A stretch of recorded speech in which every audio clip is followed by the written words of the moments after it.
Latvia, isang bansa sa Baltic region ng Europe. Isang bansa hinubog ng kasaysayan sa maraming panahon. Birthplace ng jeans at decorated Christmas tree. At ang bagong destinasyon ng Gilas Pilipinas para sa 2024 FIBA Olympic Qualifiers. Sa paglapag ng Gilas sa Latvia ay tatlo agad ang siguradong mapapansin nila. Una, ang malamig na temperatura. Kapag buwan ng Hunyo, naglalaro sa 15 to 20 degrees Celsius ang panahon dito. Pangalawa ay ang kaunlaran ng bansa. Isa ang Latvia sa mga high-income, advanced economies ng Europe.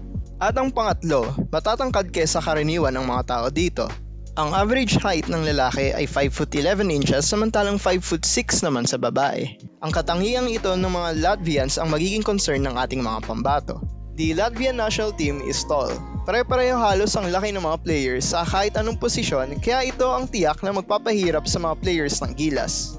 Led by Kristaps Porzingis of the Boston Celtics, Latvia has relied on its height advantage for much of its international campaigns.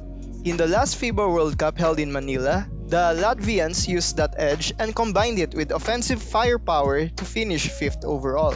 Latvia's current roster includes mainstays Andres Grajulis, Rodion Kuruc, Davis Bertans, and Klaus Chavars. Lahat ay matatangkad. Lahat ay veterano ng iba-ibang league sa Europe. For sure, Gilas coach Tim Cone has devised a sound game plan to counter Latvia's size and heft. Una na niyang sinabi na kailangan niya ang laro ni AJ Edu para maging anchor sa depensa. The 6'10" forward played outstandingly against the likes of Karl Anthony Towns and Bruno Fernando in the pass and will be counted upon once more against Porzingis and company.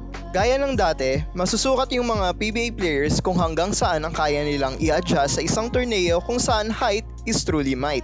We all know that the restriction imposed by the PBA against foreign reinforcements has impeded the progress of many of the Gilas players who are also PBA regulars. Dahil sanay na sa malilit na kalaro, nangangapa tuloy sila kapag malatore na ang mga kalaban. The good news is our big men, Kai Soto and Junmar, are both coming off stellar seasons in their respective leagues. So hopefully, confidence won't be lacking when they alternately hold the fort for Gilas. Soto versus Porzingis would be a sight to behold. Same height, same body frame, almost the same playing style.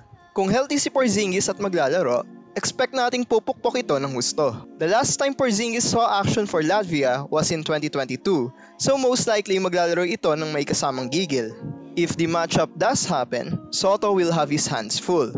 Porzingis is a mobile, multi-dimensional offensive weapon and Soto needs to keep in step to neutralize him. Most likely though, Coach Cone will just assign Edu to shadow the NBA All-Star to conserve Soto's energy on the floor. Rebounding will be crucial. Gilas can't afford to allow Latvia to earn offensive rebounds and give more opportunities to the likes of shooting specialists Bertans and Artur Zagars. Delikado para sa Gilas si Zagars dahil hindi lang ito mahusay tumira, isa rin siyang crafty playmaker. He once issued a record-setting 17-assist game against Lithuania in the World Cup. Believe it or not though, if we go by the numbers that both teams posted in the last FIBA World Cup, Gilas was the better rebounding team than Latvia with its 41.4 per game average compared to the latter team's 32.3 norm.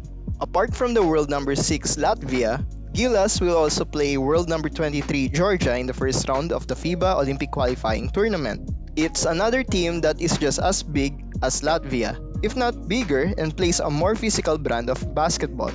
Georgia plays 16th overall in the FIBA World Cup. It is powered by two current NBA players in Orlando Magic's Goga Bitadze and the San Antonio Spurs' Sandro Mamukelashvili.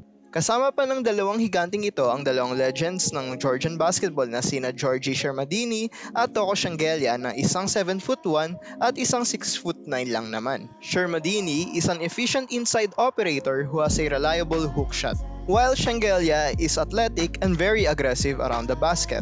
Pero ang magiging pinakamalaking hamon sa buong frontline ng Gilas ay si Bitadze. Hindi lang ito matangkad, malapad din ito at mahusay pumosisyon sa loob. Pagdating naman sa defense, masipag din itong magbigay ng pressure. Bitadze was a former EuroLeague rising star at ABA League MVP. He was mentored by the former Golden State Warriors center Zaza Pachulia.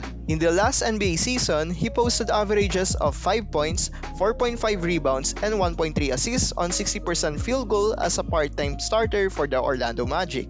In terms of global stage appearance, masasabing hilaw pa ng konti ang Georgia, batakman sa Europe. 2023 lang talaga sila nakapasok sa pandaigdigang bakbakan. But, make no mistake, this team is ready to compete against the very best. Realistically speaking, winning a ticket to the upcoming Paris Olympic Games is such a tall order for the Gilas 5. The Philippines has not returned to the Olympic basketball scene since 1972, and Gilas needs to play superb basketball not only in the first round but in the advanced rounds as well to put a stop to this more than half century of absence.